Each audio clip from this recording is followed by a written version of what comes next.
Hello students, सभी का स्वागत है हमारे YouTube चैनल सक्सेस फर्स्ट के अंदर। विद्यार्थियों, आज हम शुरू करने वाले हैं जीव विज्ञान के टॉप मोस्ट 250 प्रश्न और इन 250 प्रश्नों की सीरीज के अंदर हम लेने वाले हैं जीव विज्ञान के प्रश्न और ये आपके लिए एक मैराथन क्लास साबित होगी। विद्यार्थियों, इस क्लास से आपको एग्जाम्स के अंदर कई प्रकार के प्रश्न देखने को मिलेंगे। विद्यार्थियों, अगर हम बात करें इस सेशन की तो यहाँ पर ये जो प्रश्न रहेंगे वो रीट के लिए महत्वपूर्ण है, पटवार के लिए, पुलिस के लिए, एसएससी के लिए, रेलवे के लिए, आरबीएससी, सीबीएसई सहित कई एग्जाम्स के लिए ये क्वेश्चंस बहुत ज़्यादा महत्वपूर्ण होने वाले हैं। इसलिए बच्चों, आप शुरू से लेकर अंत तक क्लास का हिस्सा बने ताकि यहाँ से जो नॉलेज दिया जाएगा उसको आप एक्सेप्ट कर सकें, उसे आप अंतर्ग्रहण कर सकें, जिससे कि आप आने वाले एग्जाम्स को अच्छे से फाइट कर सकें। तो चलिए दोस्तों, हम इस प्रश्न सीरीज को आरंभ करते हैं और इस प्रश्न सीरीज में हमारा पहला प्रश्न विद्यार्थियों है कि क्वार्शियर-कोर रोग किस पोषक तत्व की कमी से होता है। बात करें विद्यार्थियों क्वार्शियर-कोर रोग की, तो ये क्वार्शियर-कोर रोग किस तत्व की कमी के कारण होता है। ये जो क्वार्शियर-कोर रोग है, ये क्वार्शियर-कोर रोग किस पोषक तत्व की कमी के कारण होता है। फ्रेंड्स, अगर हम बात करें पोषक तत्वों की तो हमारे भोजन के अंदर कुल मिलाकर कितने पोषक तत्व होते हैं स्टूडेंट्स? 7 टाइप के स्टूडेंट्स पोषक तत्व होते हैं हमारे भोजन के अंदर, हमारे खाने के अंदर। अगर हम इन 7 पोषक तत्वों की बात करें तो कार्बोहाइड्रेट, प्रोटीन, वसा, विटामिन, खनिज लवण, खाद्य रेशे और जल, ये 7 प्रकार के क्या होते हैं स्टूडेंट्स? पोषक तत्व होते हैं। पोषक तत्व होते हैं। इन्हीं पोषक तत्वों को हम हमारे भोजन के घटक या अवयव भी कहते हैं। भोजन के घटक या भोजन के अवयव भी स्टूडेंट्स हम इसको कहते हैं। यहाँ पे प्रश्न पूछा है क्वार्शियर-कोर रोग किस पोषक तत्व को न लेने की वजह से हो जाता है। तो इन 7 पोषक तत्वों में एक पोषक तत्व स्टूडेंट्स है प्रोटीन। अगर इस प्रोटीन को नहीं लिया जाए तो प्रोटीन को नहीं लेने से कौन सा रोग हो जाएगा स्टूडेंट्स? क्वार्शियर-कोर रोग हो जाएगा। तो इस प्रश्न के लिए ऑप्शन नंबर सी बिल्कुल सही उत्तर है। अगर हम बात करें कार्बोहाइड्रेट की तो कार्बोहाइड्रेट की कमी से एक रोग होता है जिसको हम कहते हैं हाइपोग्लाइसीमिया। इसको हम कहते हैं हाइपोग्लाइसीमिया।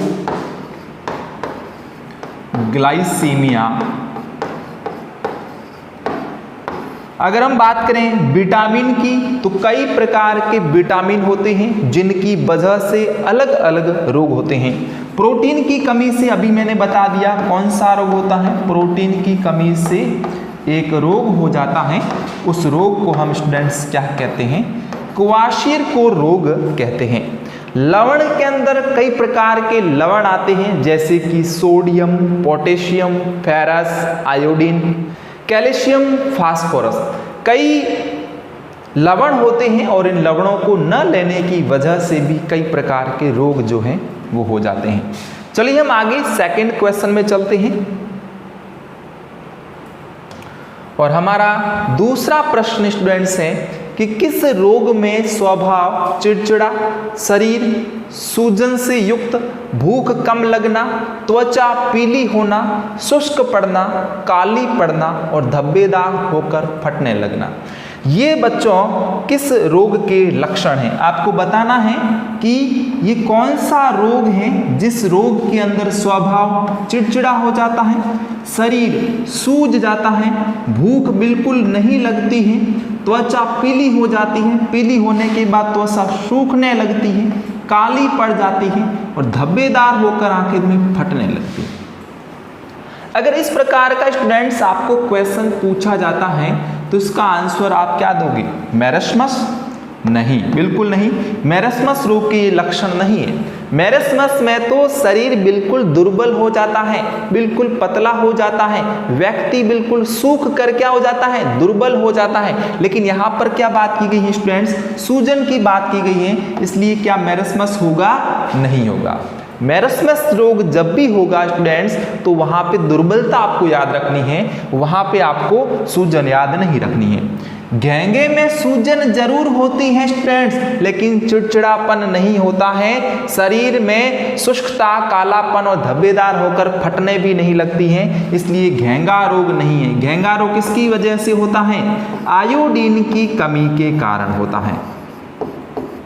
गले के अंदर एक ग्रंथि होती है जिसका नाम है थायराइड ग्रंथि।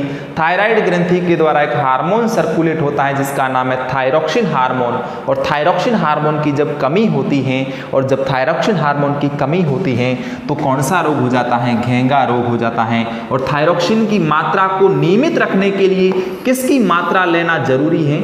आयोडीन का सेवन जरूरी है। अगर आयोडीन का सेवन नियमित किया जाता है तो थायरॉक्सिन की मात्रा भी नियमित हमारे शरीर के अंदर स्रावित होती रहेगी, जिसके कारण हमारे शरीर के अंदर घेंगा या गलकंड जैसा रोग नहीं होगा। तो ये तो बात हो गई घेंगा की, जो कि इस लक्षणों से संबंधित रोग नहीं है। बात करें हम क्वार्शियरकोर रोग की, तो बिल्कुल ये सही उत्तर है इस प्रश्न के लिए। प्रश्न संख्या 2 के लिए ऑप्शन नंबर सी, क्वार्शियरकोर रोग बिल्कुल सही उत्तर है। क्वार्शियरकोर रोग के अंदर शरीर जो है सूजन से युक्त हो जाता है, शरीर में सूजन आ जाती है, चिड़चिड़ापन आता है। इसके अलावा बात करें तो शरीर पीला पड़ जाता है, शुष्क हो जाता है, काला हो जाता है और धब्बेदार होकर फटने लगता है। तो ये कुछ लक्षण हैं, कुछ सिम्टम्स हैं किस डिसीज के, तो हम कहेंगे क्वार्शियरकोर रोग के ये जो है वो लक्षण हैं। स्टूडेंट्स आगे चलते हैं हम नेक्स्ट प्रश्न के अंदर। प्रश्न संख्या 3, जब प्रोटीन के साथ पोषण में पर्याप्त ऊर्जा की कमी हो तो कौन सा रोग हो जाता है? बहुत महत्वपूर्ण प्रश्न है ये। तीसरा प्रश्न जब प्रोटीन के साथ में ऊर्जा की कमी हो, जब प्रोटीन के साथ में किसकी कमी हो? हम यूं कहेंगे कि प्रोटीन के साथ में ऊर्जा की भी कमी हो। प्रोटीन के साथ में प्रोटीन की तो कमी है ही है, और प्रोटीन की कमी से जो रोग होता है उसको हम क्या कहते हैं स्टूडेंट्स? क्वार्शियरकोर रोग कहते हैं। ये तो प्रोटीन की कमी से होने वाला रोग है। लेकिन जब प्रोटीन की कमी के साथ में अगर ऊर्जा की भी कमी हो, अगर ऊर्जा की भी कमी हो तो स्टूडेंट्स कौन सा रोग हो जाएगा? तो वहां पे मैरस्मस रोग होगा। ऑप्शन नंबर ए इस प्रश्न के लिए सही उत्तर हो जाएगा। मैरस्मस रोग के अंदर आप क्या याद रखोगे कि मैरस्मस रोग वह रोग है जब प्रोटीन की कमी के साथ में ऊर्जा की भी कमी होती है। जब प्रोटीन के साथ में ऊर्जा की कमी होती है तो हम कहेंगे मैरस्मस रोग है। घेंगा मैंने बता दिया, आयोडीन की कमी या थायरॉक्सिन की कमी घेंगा रोग का कारण बनता है। क्वार्शियरकोर रोग प्रोटीन की कमी से और हाइपोग्लाइसीमिया कार्बोहाइड्रेट की कमी से होने वाला एक रोग है। तो बिल्कुल अच्छे से आपको ये चीज़ समझ में आ चुकी होगी। चलिए हम आगे नेक्स्ट प्रश्न के अंदर चलते हैं, और हमारा चौथा प्रश्न है BMI क्या होता है? BMI का पूरा नाम आपको आना चाहिए, क्योंकि मैं पहले आपको करवा चुका हूँ। BMI स्टूडेंट्स जो BMI है इसका पूरा नाम है body mass index. Body mass index. अगर हम बात करें हिंदी में इसका, तो इसका हिंदी में आंसर होगा शरीर भार सूचकांक। शरीर भार सूचकांक, या इसको हम कहते हैं बॉडी मास इंडेक्स। जो ऑप्शंस के अंदर दिए गए हैं प्रत्येक ऑप्शंस को पढ़िए, इसमें से सही उत्तर का चयन कीजिए। सबसे पहले अगर हम बात करें मानव मस्तिष्क की क्षमता, तो मानव मस्तिष्क की क्षमता क्या BMI होता है? बिल्कुल नहीं। मानव मस्तिष्क की क्षमता को किसमें डिनोट किया जाता है? CC के अंदर डिनोट किया जाता है। तो हमारा ऑप्शन नंबर ए इस प्रश्न के लिए गलत उत्तर होगा। बात करें बी की, वृक्क में मूत्र निस्यंदन की क्रिया, क्या ये उत्तर सही है? बिल्कुल नहीं है। ये तो उत्सर्जन से रिलेटेड है, और उत्सर्जन में BMI का कोई महत्व नहीं है। तो ऑप्शन नंबर बी भी इस प्रश्न के लिए गलत होगा। मानव भार व लंबाई का अनुपात, मनुष्य के भार में, और अगर लंबाई के अंदर अनुपात यानी कि रेशियो लिया जाता है तो उसे हम BMI कहते हैं। बिल्कुल इस प्रश्न के लिए ऑप्शन नंबर सी होगा, डी का कोई महत्व नहीं है। प्रश्न संख्या 4 का उत्तर होगा सी, मानव भार व लंबाई का अनुपात होता है BMI। चलिए हम आगे नेक्स्ट क्वेश्चन में चलते हैं और हमारा नेक्स्ट 5वां प्रश्न है, स्वस्थ शरीर का सामान्य रक्तचाप कितना होता है?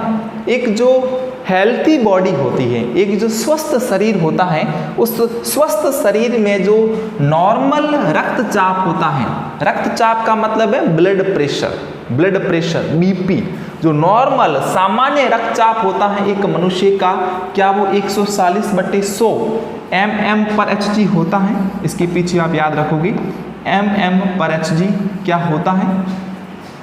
बिल्कुल नहीं होता, यानी कि ऑप्शन नंबर ए गलत है। 100/60 mm/Hg होगा? बिल्कुल नहीं होगा, गलत।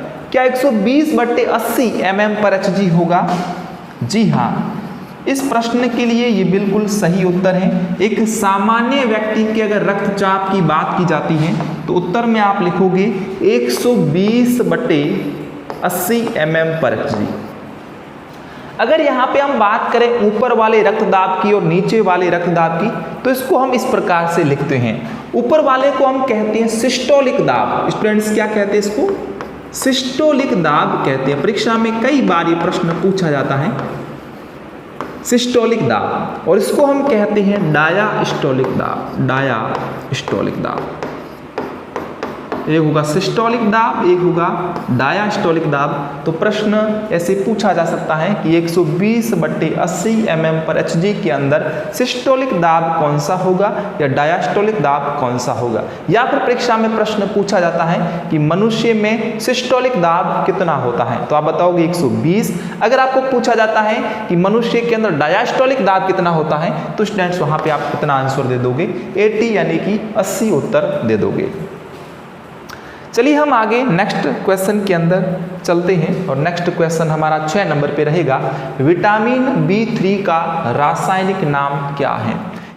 विटामिन B3 का रासायनिक नाम क्या होगा? ऑप्शंस पढ़िए। पहला है रेटिनॉल, दूसरा है थायमिन, तीसरा है नियासिन, चौथा है एस्कॉर्बिक अम्ल। चारों में हमें पहला आपको बताता हूं सबसे पहले कि रेटिनॉल किसका रासायनिक नाम होता है। तो ये होता है स्टूडेंट्स विटामिन ए का रासायनिक नाम। विटामिन ए का रासायनिक नाम क्या होता है? विटामिन ए का रासायनिक नाम होता है रेटिनॉल। तो क्या विटामिन B3 का रेटिनॉल होगा? बिल्कुल नहीं, यानी कि ऑप्शन नंबर ए नहीं होगा। ऑप्शन नंबर बी आपके सामने है थायमिन। क्या थायमिन होगा? बिल्कुल नहीं, थायमिन नहीं होगा। ऑप्शन नंबर सी क्या नियासिन होगा? तो इस प्रश्न के लिए यानी कि B3 जो है वो किस विटामिन B3 की बात करते हैं, तो विटामिन B3 का जो रासायनिक नाम होता है स्टूडेंट्स वो नियासिन होता है। और यहाँ पे ऑप्शन में डी में बात की जा रही है एस्कॉर्बिक अम्ल, जो कि किसका होता है? विटामिन सी का रासायनिक नाम होता है। तो यहाँ पे इस प्रश्न के लिए सही उत्तर क्या हो जाएगा? इस प्रश्न के लिए सही उत्तर हो जाएगा नियासिन, यानी कि विटामिन B3 का जो रासायनिक नाम है वो स्टूडेंट्स क्या है? नियासिन है। अगर हमारे शरीर के अंदर विटामिन B3 की कमी हो जाए तो एक रोग हो जाता है, उस रोग को हम कहते हैं पेलेग्रा रोग। आप उस रोग को याद रख सकते हैं, उस रोग को हम कहते हैं पेलेग्रा रोग। मैं स्टूडेंट्स ऑप्शन वाले प्रश्न जरूर लेके आया हूं, लेकिन आप ये ना समझे कि इसमें संक्षिप्त जानकारी है। मैं आपको विस्तार से विस्तृत जानकारी देने का प्रयत्न करूंगा, क्योंकि छोटे छोटे प्रश्न हैं लेकिन इनके अंदर बहुत गहरे गहरे राज छुपे हुए हैं। चलिए हम आगे चलते हैं नेक्स्ट प्रश्न के अंदर, और हमारा 7वां प्रश्न है, नारू रोग का रोग जनक क्या है? नारू एक रोग है स्टूडेंट्स, नारू एक रोग है और ये समस्या राजस्थान के अंदर थी, अब नहीं है। राजस्थान के अंदर ये समस्या थी कब? सन 2000 से पहले। सन 2000 से पहले राजस्थान के अंदर ये समस्या थी, 2000 से पूर्व। सन 2000 से पूर्व राजस्थान के अंदर नारू रोग एक बहुत बड़ी समस्या थी। आपको इसी नारू रोग का क्या बताना है, रोगजनक बताना है। रोगजनक स्पेशल नहीं पूछा है, केवल आपको चयनित करना है जीवाणु, विषाणु, कृमि और प्रोटोजोमा में से। क्या जीवाणु होता है? नहीं होता है। विषाणु नहीं होता है। कृमि बिल्कुल सही उत्तर है, प्रोटोजोआ इसका उत्तर नहीं होगा। यानी कि जो नारू रोग है वो कृमि के कारण होता है। अगर हम बात करें कृमि संक्रमण की, तो कृमि संक्रमण के कारण जो रोग होगा वो होगा नारू रोग। अगर हम इसके स्पेशल रोगजनक की बात करते हैं तो इसका स्पेशल रोगजनक आपको याद रख लेना है ड्रैकनकुलस, ड्रैकनकुलस मैंडीनेंसिस,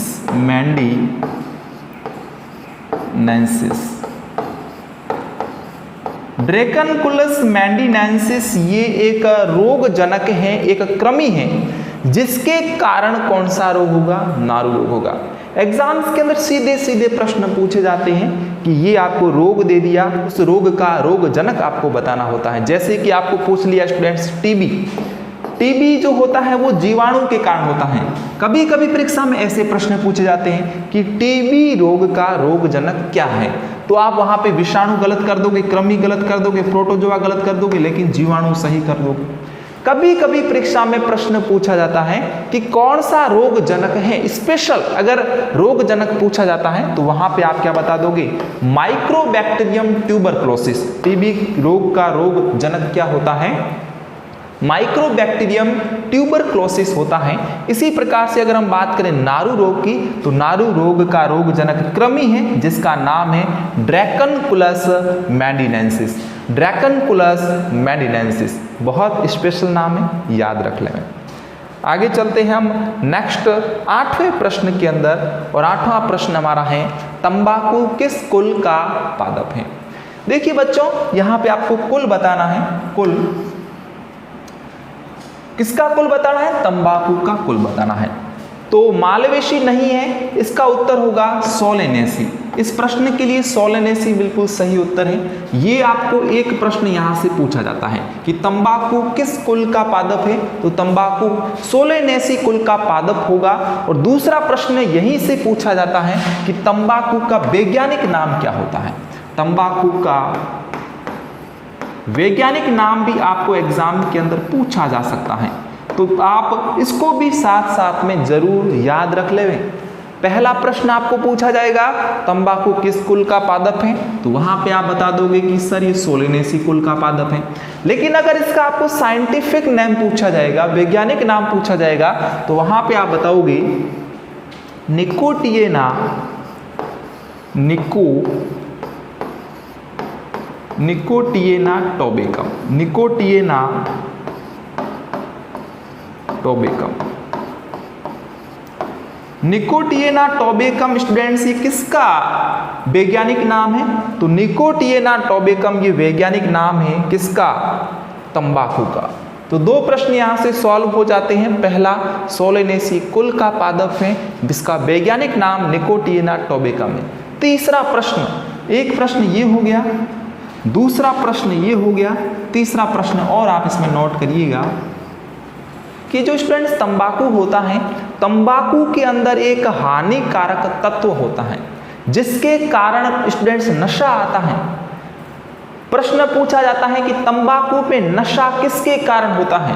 अगर बात करें नशीले पदार्थों की, तो नशीले पदार्थों के अंदर जो नशा होता है वो एल्केलॉइड के कारण आता है। तो यहाँ पे अगर तंबाकू की बात करते हैं तो तंबाकू में भी एक एल्केलॉइड पाया जाता है, एक एल्केलॉइड पाया जाता है और इस एल्केलॉइड का नाम है निकोटीन। बहुत महत्वपूर्ण प्रश्न है। ऑप्शन वाले प्रश्न के अंदर ये स्टूडेंट्स कई बार आपसे पूछा जा सकता है कि निकोटीन जो एल्केलॉइड है वो किसके अंदर प्रेजेंट होता है, तो तंबाकू के अंदर होता है।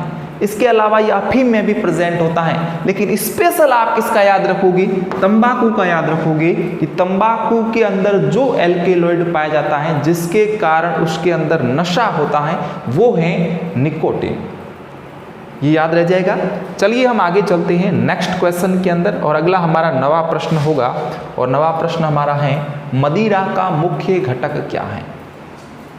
मदिरा, मदिरा का अर्थ है शराब। मदिरा का अर्थ क्या है भाई? मदिरा का अर्थ है शराब।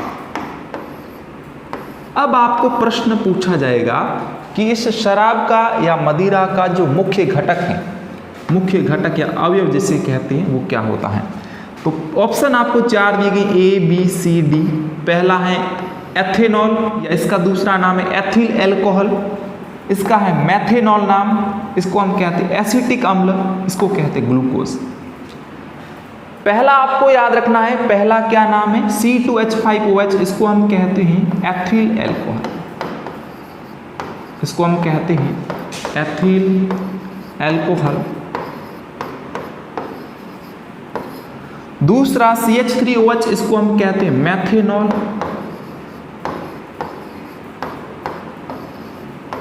जब पीछे OH जुड़ा होता है तो हम क्या लगाते हैं? ऑल लगाते हैं। इसको आप एथिल एल्कोहल की जगह एक और नाम से परिभाषित कर सकते हो, एथेनॉल। एथेनॉल पीछे ऑल लगेगा, क्यों लगेगा? क्योंकि पीछे OH समूह आ रहा है। जब पीछे COOH आता है तो वो अम्ल होता है, इसलिए इसको अम्ल कहेंगे। ये है एसिटिक अम्ल, इसको हम कहेंगे एसिटिक अम्ल। और अंत में बात करें हम C6H12O6 की, सबको पता है ये फॉर्मूला किसका है? ये ग्लूकोज का फॉर्मूला है, ग्लूकोज का। तो अपने को यहाँ से सही उत्तर बताना है कि इस प्रश्न के लिए सही उत्तर क्या होगा। मदिरा का मुख्य घटक स्टूडेंट्स होता है ऑप्शन नंबर ए, यानी कि एथिल अल्कोहल। शराब का मुख्य घटक होता है C2H5OH, और ये किसका फॉर्मूला है? ये फॉर्मूला है एथिल एल्कोहल का, या इसको हम कहते हैं एथेनॉल। बिल्कुल सही। चलते हैं हम आगे नेक्स्ट प्रश्न के अंदर। स्टूडेंट्स आप उत्तर को भाप लिया करें, आप उत्तर को चेक करें। सबसे पहले आप वीडियो को पॉज कर सकते हैं, तो पॉज करिए। पॉज करने के बाद आप आंसर दीजिए। और अगर आपने अभी तक वीडियो को लाइक नहीं किया है स्टूडेंट्स, तो वीडियो को आप लाइक ज़रूर कर दीजिए। लाइक करने के बिल्कुल भी पैसे नहीं लगते हैं, आप लाइक कर दिया करें, ताकि यहाँ से हमको बहुत ज़्यादा, बहुत बड़ा हौसला मिलता रहे, ताकि हम यहाँ से इसी प्रकार के अच्छे अच्छे वीडियो आपके लिए लाते रहें। तो वीडियो को लाइक आप ज़रूर कर दीजिए। चलिए हम नेक्स्ट प्रश्न में चलते हैं, और हमारा अगला 10वां प्रश्न होगा, आयोडीन की कमी से कौन सा रोग होता है। बहुत आसान प्रश्न, ऐसे प्रश्न अमूमन बहुत कम पूछे जाते हैं, बहुत कम। पहला, रतौंधी बिल्कुल नहीं होगा। आपको पता है कि रतौंधी रोग तो भाई आयोडीन की कमी से बिल्कुल नहीं होता, ये तो विटामिन की कमी से होने वाला एक रोग है। किस विटामिन की कमी से होता है ये भी आपको याद होगा। तो ये स्टूडेंट्स होता है विटामिन ए की कमी से। विटामिन ए की कमी से जो रोग होता है उसका नाम है रतौंधी। तो आयोडीन की कमी से कहाँ हो गया भाई? बी की बात करते हैं, रिकेट्स। रिकेट्स रोग भी आपको याद होगा, विटामिन डी की कमी से ये रोग होता है। विटामिन डी की कमी से जो रोग होता है उसको हम क्या कहते हैं? रिकेट्स कहते हैं। विटामिन डी का सबसे मुख्य स्रोत क्या है? परीक्षा में ये प्रश्न पूछा जाए तो आप बताओगे सूर्य का प्रकाश। सूर्य का प्रकाश, सन। सूर्य का प्रकाश विटामिन डी का सबसे बड़ा स्रोत है। विटामिन डी का सबसे बड़ा स्रोत क्या है? सूर्य का प्रकाश। आप याद रखोगे बिल्कुल। नेक्स्ट बात करते हैं ऑप्शन नंबर सी की, घेंगा रोग। बिल्कुल थोड़ी देर पहले मैंने आपको बताया था कि जो आयोडीन होता है, इस आयोडीन की कमी से हमारे शरीर के अंदर एक डिसीज, एक रोग हो जाता है जिसको कहते हैं घेंगा रोग, या इसी का दूसरा नाम है गलकंड रोग। इसी को हम क्या कह सकते हैं? गलकंड या गलगंड रोग कहते हैं। नेक्स्ट है ऑप्शन नंबर डी, वसीय यकृत रोग। ये रोग है स्टूडेंट्स शराब की कमी से होने वाला। आपने इसका नाम बहुत कम सुना होगा। ये काफ़ी इंपॉर्टेंट रोग है। ये कब होता है? जब व्यक्ति शराब का सेवन ज़्यादा करता है। तो शराब का सेवन ज़्यादा करेगा तो उसको एक रोग हो जाएगा जिसका नाम होगा वसीय यकृत रोग। स्टूडेंट्स आपको ये चीज़ें आसानी से समझ में आ रही होगी। अगर समझ में आ रही हैं तो वीडियो को लाइक करके हमारा हौसला अफजाई जरूर कर लें। चलिए हम आगे नेक्स्ट प्रश्न में चलते हैं। हमारा 11वां प्रश्न है, किसके सेवन से सब म्यूकस फाइब्रोसिस रोग हो जाता है।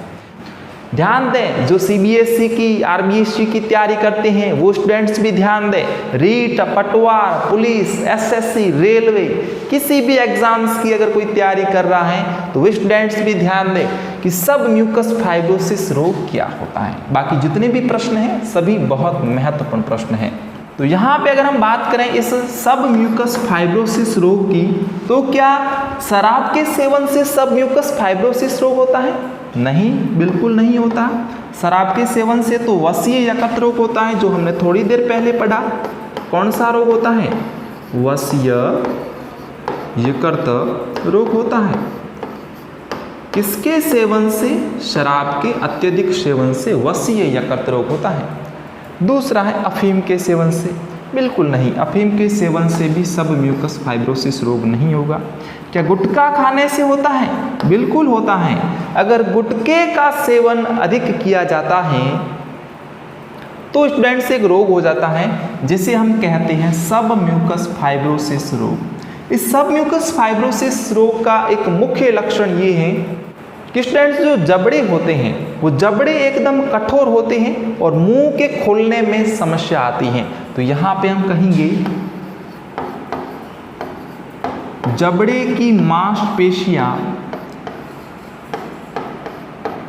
जबड़े की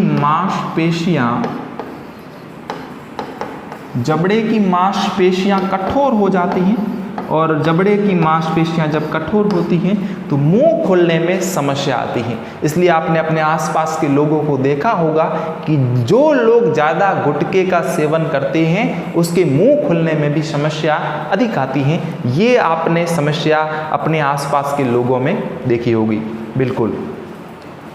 चलिए हम आगे चलते हैं हमारे नेक्स्ट 12वें प्रश्न के अंदर, और हमारा 12वां प्रश्न है, आयोडीन की कमी से किस ग्रंथि की क्रिया मंद पड़ जाती है? आयोडीन, अगर आयोडीन की बात करें, अगर आयोडीन की हमारे शरीर के अंदर कमी हो जाए तो डायरेक्ट किस ग्रंथि को इफेक्ट करेगा? किस ग्रंथि की क्रिया मंद पड़ेगी?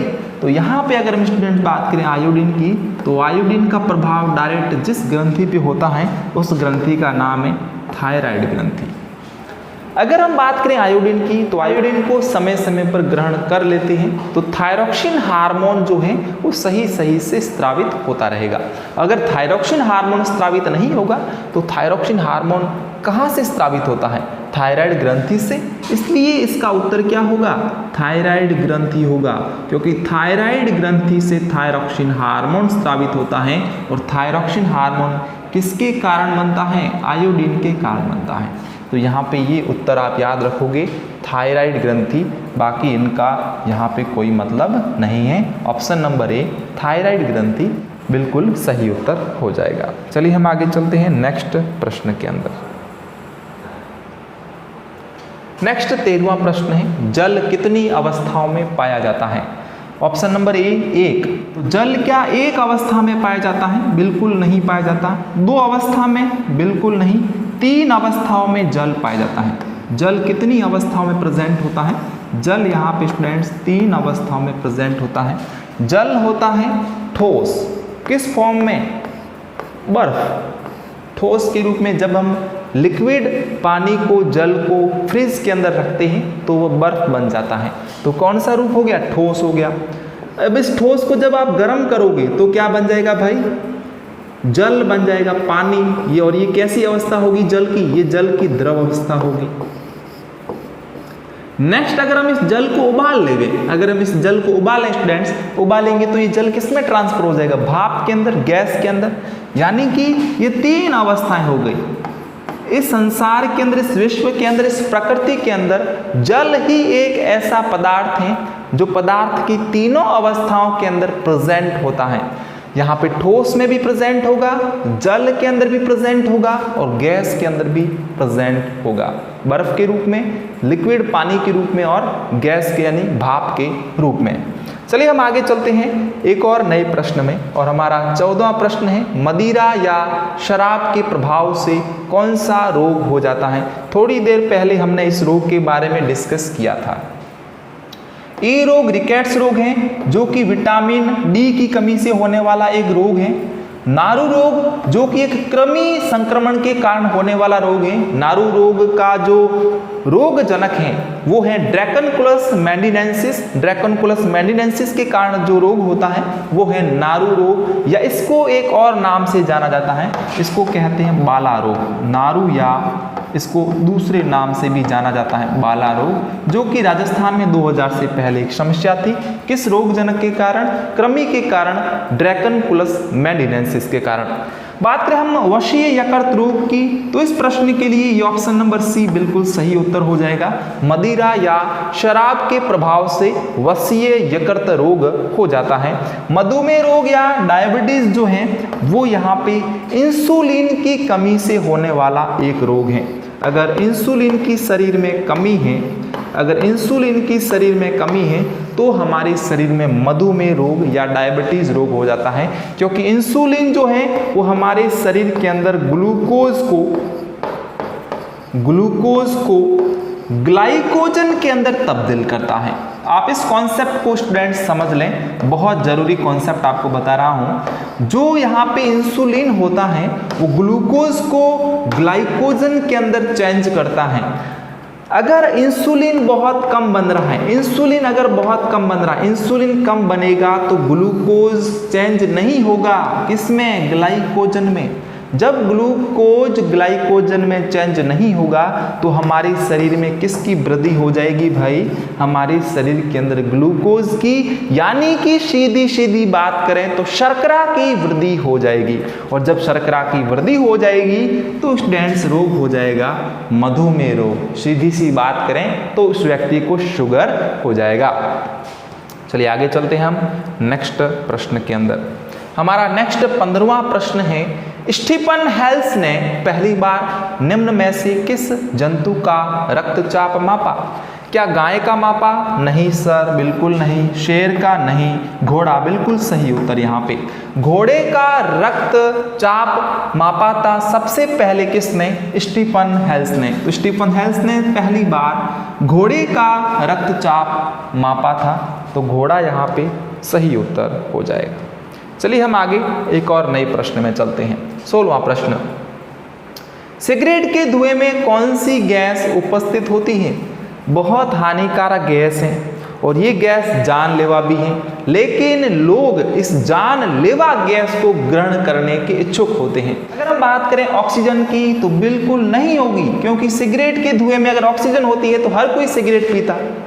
ऑक्सीजन प्राणवायु है, प्राणवायु गैस ऑक्सीजन है जो कि वातावरण में हमको केवल पौधों से प्राप्त होती है। जो हरे पौधे होते हैं वो प्रकाश संश्लेषण की क्रिया करते हैं और प्रकाश संश्लेषण की क्रिया के परिणाम स्वरूप वो हमारे ऑक्सीजन को छोड़ते हैं और ऑक्सीजन को छोड़ने के परिणाम स्वरूप हम उसको एब्जॉर्ब कर लेते हैं।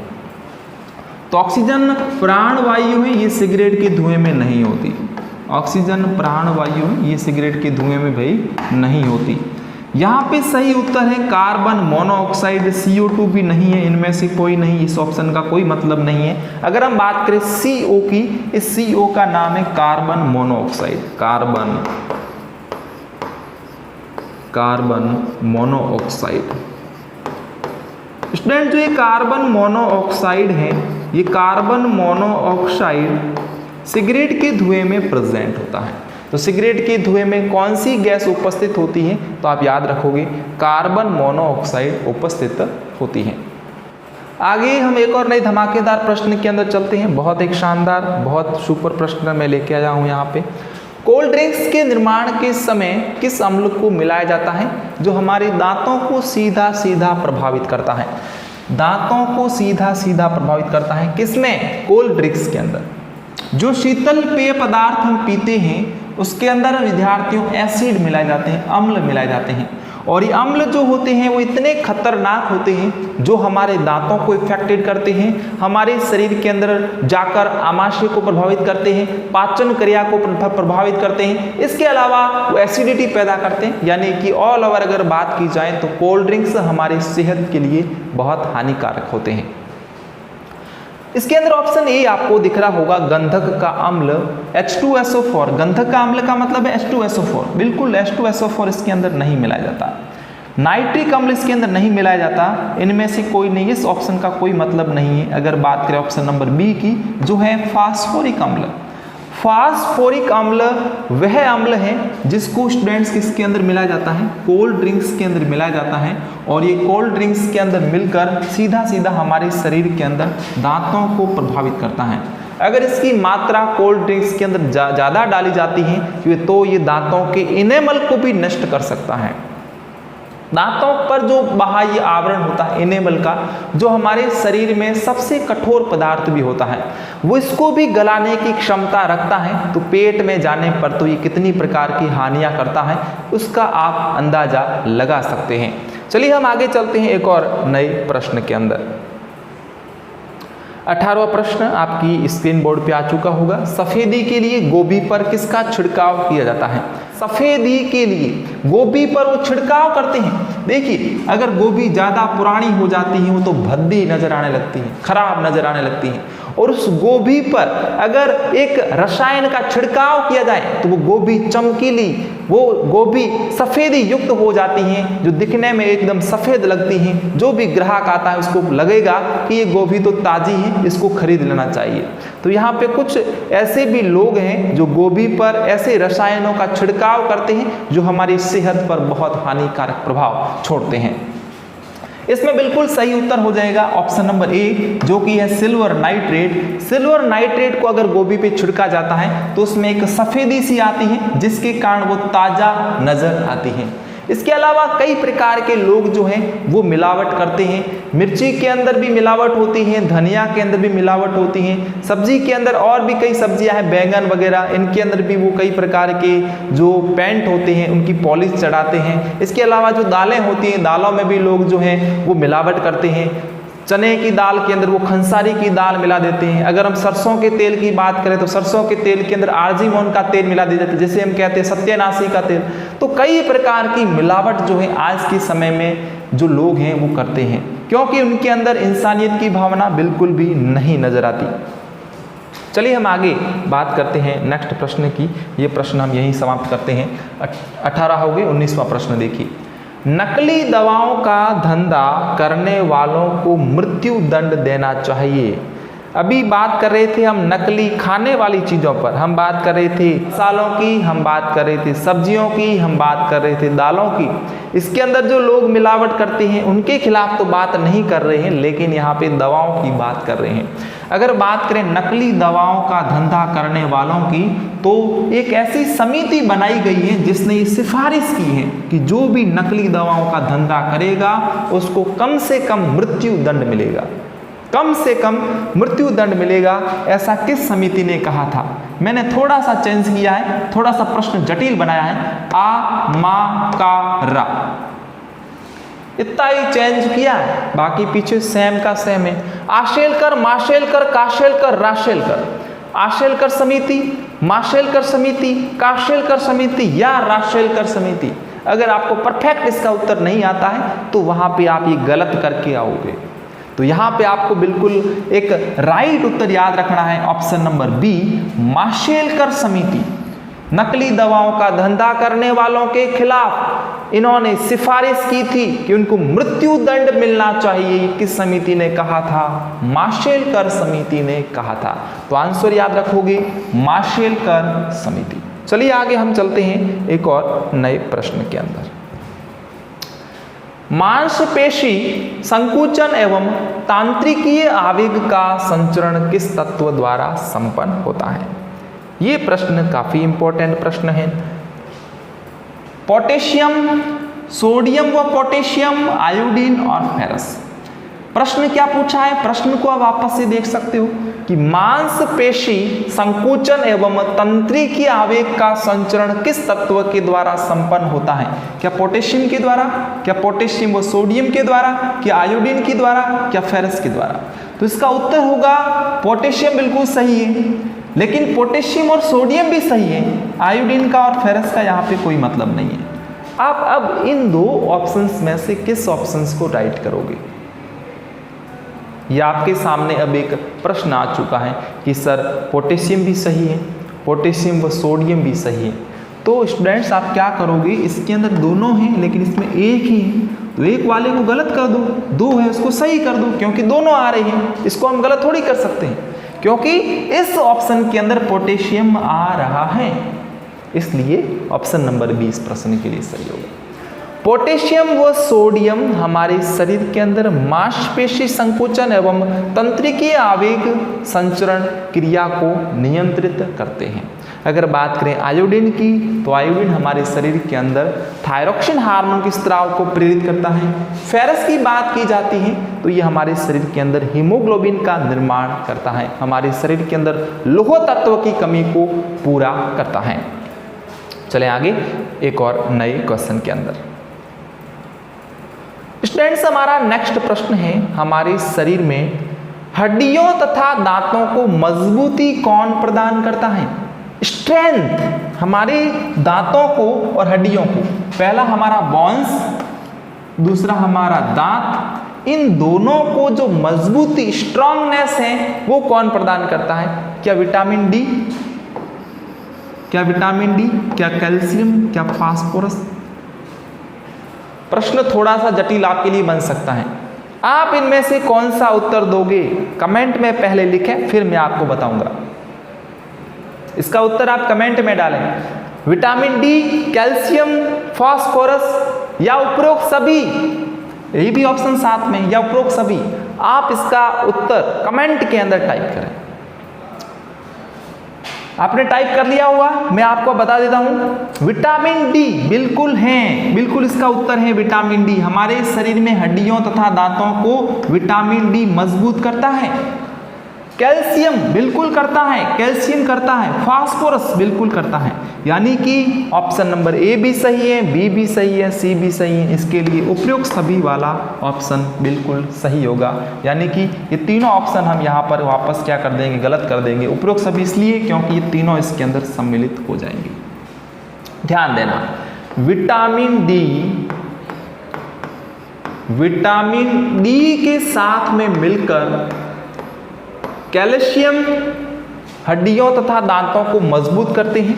विटामिन डी तथा कैल्शियम के साथ में मिलकर फास्फोरस हड्डियों तथा दांतों को मजबूती प्रदान करते हैं। विटामिन डी के साथ कौन? कैल्शियम, कैल्शियम के साथ में कौन? फास्फोरस। ये आपस में मिलकर हमारे शरीर के अंदर हड्डियों तथा दांतों को मजबूती प्रदान करते हैं। अगर ऑप्शन में इस प्रकार का प्रश्न पूछा जाता है तो आप उपरोक्त सभी वाला सही करोगे, केवल कैल्शियम नहीं करोगे, क्योंकि इस कंडीशन में कई बच्चे कैल्शियम करके आते हैं, जो कि गलत उत्तर होता है।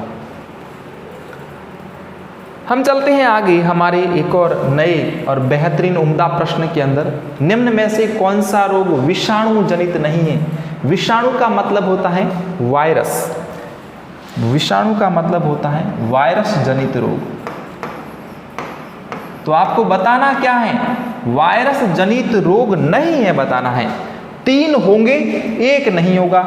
हेपेटाइटिस वायरस के कारण होने वाला रोग है, टाइफाइड वायरस के कारण, पीलिया भी वायरस के कारण। लेकिन नारू, थोड़ी देर पहले मैंने आपको बताया था कि नारू रोग जो है वो विषाणु या वायरस के कारण नहीं होता, बल्कि कृमि के कारण होता है, और उस कृमि का नाम भी मैंने आपको बताया था, ड्रैकनकुलस मैंडिनेंसिस। ड्रैकनकुलस मैंडिनेंसिस नामक कृमि के कारण नारू रोग होता है।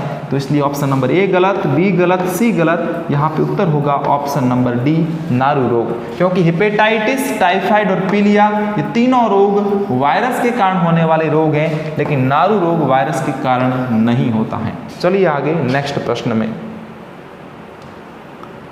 नेक्स्ट 23वां प्रश्न आपकी स्क्रीन बोर्ड पे आ चुका है। पीने योग्य जल का पीएच मान कितना होता है?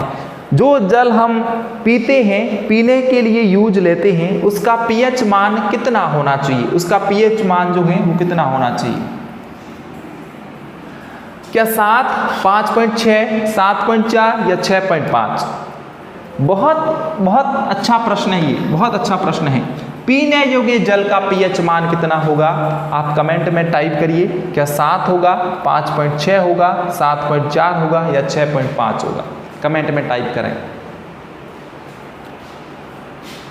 तो यहाँ पे जो सही उत्तर होगा इसका वो स्टूडेंट्स होगा 7। पीने योग्य जल का जो पीएच मान होता है वो कितना होता है, वो 7 होता है। तो इस प्रश्न के लिए ऑप्शन नंबर ए बिल्कुल सही उत्तर हो जाएगा, 7 होगा। पीने योग्य जल का पीएच मान कितना होगा, 7 होगा। 3 ऑप्शन और दिए गए हैं, ऑप्शन बी दिया गया है, सी दिया गया है, डी दिया गया है। अब मैं आपको क्रम से बता देता हूं कि ये किसके हैं। अगर बात की जाए पीएच मान 5.6 की, तो ये किसका होता है, अम्लीय वर्षा का। अम्लीय वर्षा का पीएच मान होता है, अम्लीय वर्षा का पीएच मान होता है 5.6। ये भी परीक्षा में बहुत इंपॉर्टेंट प्रश्न के तौर पे पूछा जाता है कि अम्लीय वर्षा का पीएच मान कितना होता है, तो 5.6 होता है। 7.4 ये भी प्रश्न एग्जाम के अंदर पूछा जाता है कि 7.4 ये किसका पीएच मान है, तो 7.4 हमारे शरीर के अंदर रक्त का पीएच मान होता है। ब्लड जो होता है रक्त, इस रक्त का या हम कहेंगे इस ब्लड का जो पीएच मान है वो 7.4 होता है। बात करें हम 6.5 की, तो हमारे शरीर में जो मुख है, मुख का पीएच मान कितना होता है, 6.5 होता है। तो ये उत्तर हो जाएगा मुख का।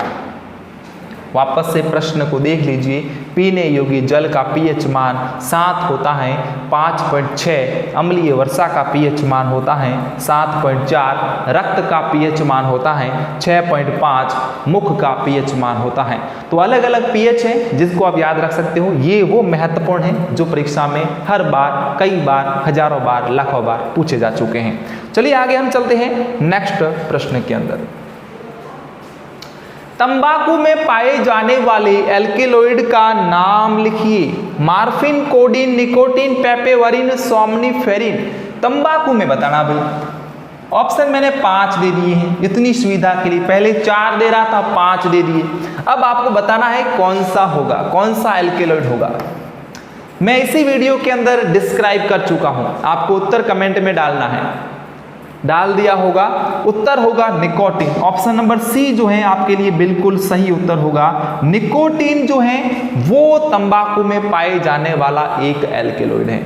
तो आपका प्रश्न होगा सर ये मार्फिन, कोडीन, पेपेवरिन और सोमनिफेरिन क्या है? ये भी एल्केलॉइड है। मार्फिन एल्केलॉइड है, कोडीन एल्केलॉइड है, निकोटीन भी एल्केलॉइड है, पेपेवरिन भी एल्केलॉइड है, सोमनिफेरिन भी एल्केलॉइड है। लेकिन अकॉर्डिंग टू क्वेश्चन तंबाकू में पाए जाने वाला जो एल्केलॉइड होगा वो निकोटीन होगा।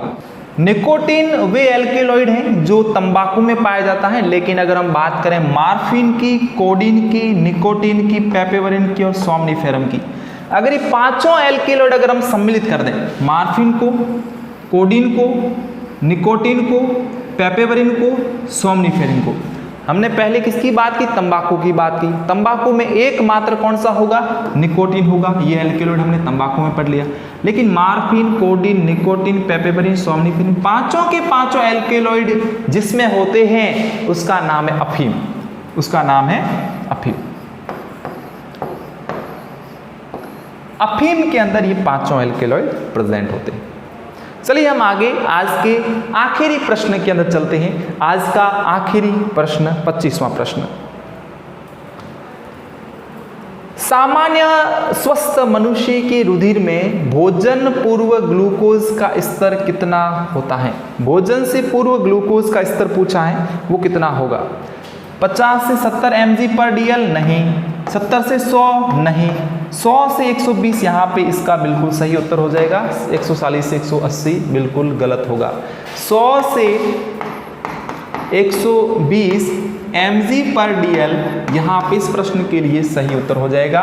जो एक स्वस्थ व्यक्ति के अंदर रुधिर में भोजन से पहले ग्लूकोज का स्तर होता है 100 से 120 mg/dl, जो भी कई एग्जाम्स के अंदर पूछा जा चुका प्रश्न है। तो स्टूडेंट्स आज के इस सेशन के अंदर हमने 25 महत्वपूर्ण जीव विज्ञान के प्रश्नों को समझा, उसको सॉल्व किया। आगे भी हम इस सीरीज को जारी रखेंगे 250 प्रश्नों तक। तो आप हमारे लगातार साथ में जुड़े रहें इस महा मैराथन क्लासेस के अंदर, जिसके अंदर हम बहुत शानदार प्रश्नों को आगे सॉल्व करते रहेंगे। हमारे साथ लगातार जुड़े रहने के लिए बहुत बहुत धन्यवाद। चैनल को आप सब्सक्राइब कर दीजिए, वीडियो को आप लाइक कर दीजिए और शेयर कर दीजिए। लगातार जुड़े रहने के लिए पुनः बहुत बहुत धन्यवाद।